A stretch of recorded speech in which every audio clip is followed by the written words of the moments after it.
La RGPD, c'est le nouveau règlement général sur la protection des données à caractère personnel. Et donc c'est comme ça, RGPD. Et donc déjà, ça commence par des amendes salées, parce qu'en fait, à l'origine, c'est prévu pour les GAFA, les Google, Amazon, Facebook, Apple, qui justement préféraient recevoir des amendes plutôt que de se mettre en conformité et de respecter la protection des données à caractère personnel, qui ne date pas de hier non plus. Et donc ça fait quelques années qu'ils se sont dit au niveau du gouvernement européen, et le Canada a déjà commencé aussi, de dire ok, maintenant on va faire un règlement une bonne fois pour toutes pour que ce soit vraiment respecté. Et donc même la notion, on va dire, de contrôle et d'amende, et comment le contrôle doit être fait, tout ça c'est même écrit en fait sur le texte, ce qui n'était pas le cas avant. Donc la notion d'avertissement en disant attention, ne refaites plus ça, n'existe même plus. C'est directement des amendes qui vont à hauteur de 10 millions d'euros pour nos petites entreprises, et il y a vraiment 12 critères précis.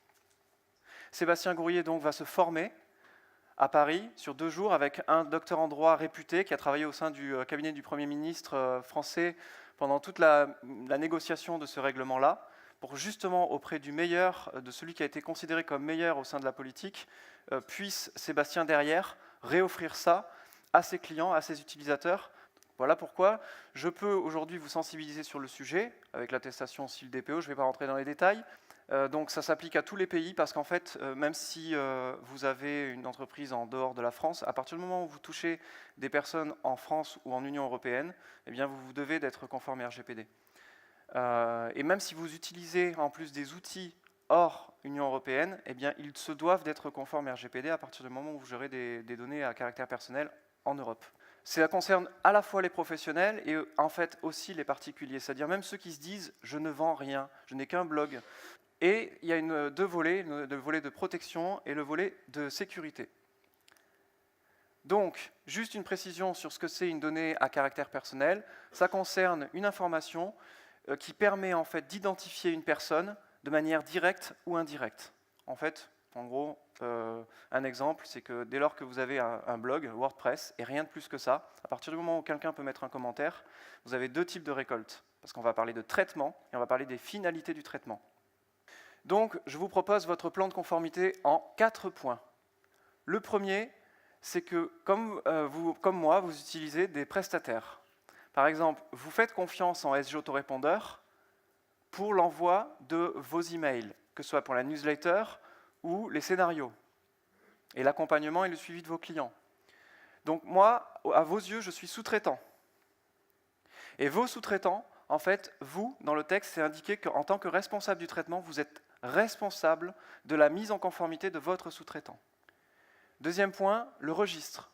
Vous devez avoir un document, un classeur, qu'on appelle un registre, qui permet de renseigner chaque traitement de données à caractère personnel, leur finalité et leur légitimité, avec d'autres éléments très rapides, ça on va passer vite. Quatrième volet de la mise en conformité, vos mentions légales. Il va y avoir des changements, déjà j'en suis certain qu'au moins 50% de la salle aujourd'hui ne sont pas dans les clous en termes des mentions légales. Il va y avoir encore des ajustements à faire là-dessus. Et puis ensuite les procédures. Les procédures donc, qui seront prêtes à appliquer en cas de contrôle ou en cas de violation de sécurité des données, parce que comme je vous l'ai dit, il y a la notion de protection et il y a la notion de sécurité. Ensuite, en termes de registre, je vous montre aussi un exemple de fiche de registre telle que je l'ai apprise en formation, parce qu'il y a des modèles qui sont fournis par la CNIL, mais ceux-là ont aussi leurs inconvénients. Et j'aime bien en fait que ce soit quelque chose qui soit à la fois conforme et à la fois agréable pour moi à mettre en place.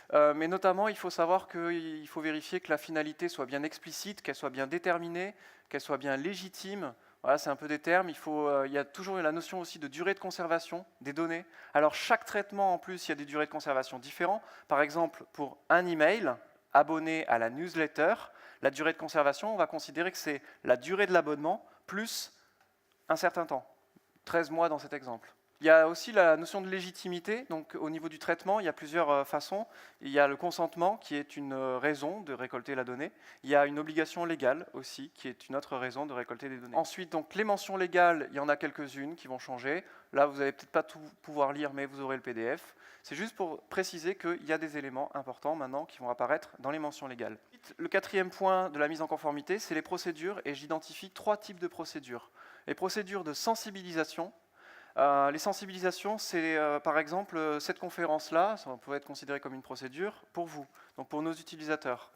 Ensuite, il y a les procédures de vérification, comme je disais justement, il faut vérifier que le respect soit constant. Et après, il y a les procédures de sécurité, notamment les mesures ou ce qui se passe en cas de violation des données. Parce que ça a été aussi très clairement défini, de je me fais pirater mon blog, c'est arrivé pour beaucoup de blogueurs, qu'est-ce que je dois faire? Je vous dis donc merci et je vous souhaite une bonne conformité.